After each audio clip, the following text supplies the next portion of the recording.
हम लोग ट्रायंगल्स देखने वाले हैं।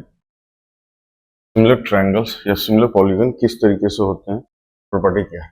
To polygons of the same number of sides are similar कब first their corresponding angles are equal. अब यहाँ पर देखो, यहाँ 45 45 है, 105 105, 120 120, 90 90, इन सारे जो एंगल है कॉरस्पॉन्डिंग एंगल क्या है, आपस में इक्वल है। And their corresponding side are the same ratio.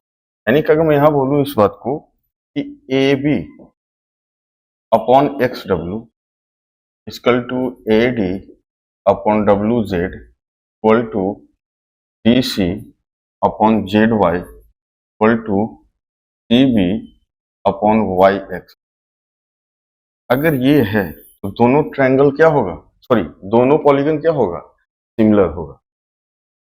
यानी कि एंगल भी हमारा कॉरस्पॉन्डिंग एंगल सेम होना चाहिए और साइड का जो रेशियो है, कॉरस्पॉन्डिंग जो साइड का रेशियो है वो भी हमारा सेम प्रोपोर्शन में होना चाहिए।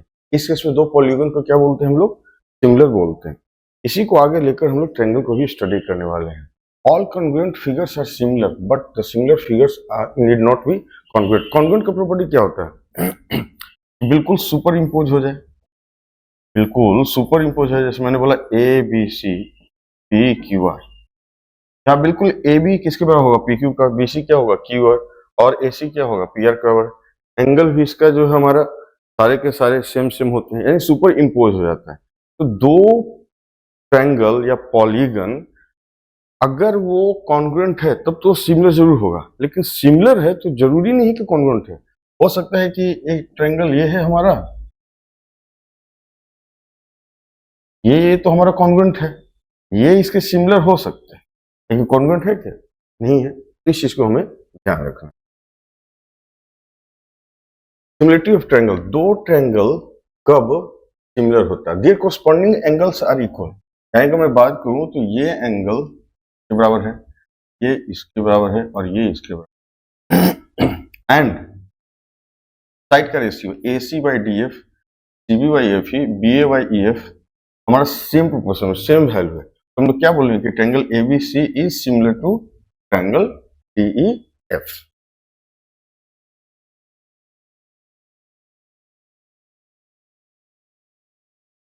अब हम लोग बेसिक प्रोपोर्शनलिटी थ्योरम बीपीटीवी इसे बोलते हैं। If a line is drawn parallel to one side, अगर मान लो एक ट्रायंगल है, एक लाइन हमने ड्रॉ किया तो किसका है, पैरेलल टू बीसी।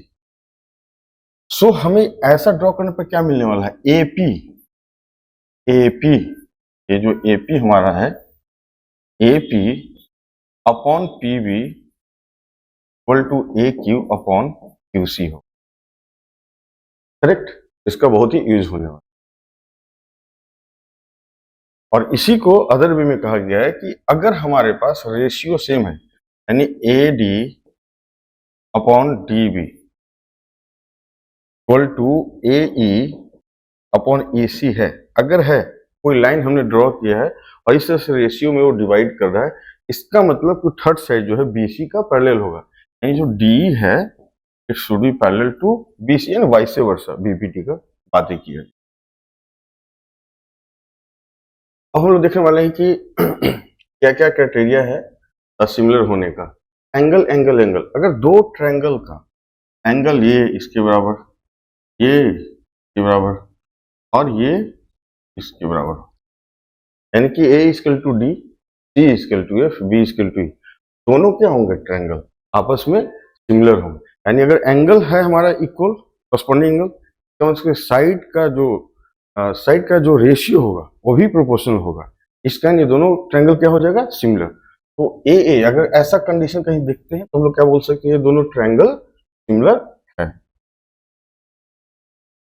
उसी तरह साइड से अगर हमें मिलता है दो ट्रायंगल जिसका साइड का रेशियो इक्वल है, यानी कि A B upon D, A C upon D F and C B upon F E, अगर इस तरीके से गिवन है, इसका मतलब इसका एंगल भी आपस में इक्वल होगा। तो दो चीज हमारे कंडीशन मिल गया, इसका मतलब क्या हुआ, ट्रायंगल हमारा सिमिलर हो गया। यानी कि साइड है, किसी दो ट्रायंगल का साइड जो है और साइड का जो रेशियो है इक्वल है, प्रोपोर्शनल है, तो हम लोग ऐसा क्या कर सकते हैं कि दोनों ट्रायंगल आपस में सिमिलर है।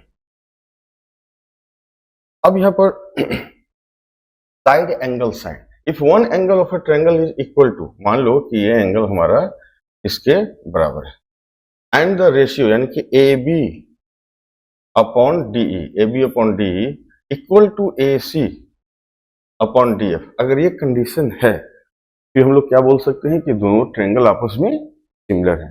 हमने क्या देखा, साइड एंगल साइड से दो ट्रायंगल को हम लोग सिमिलर प्रूफ कर सकते हैं।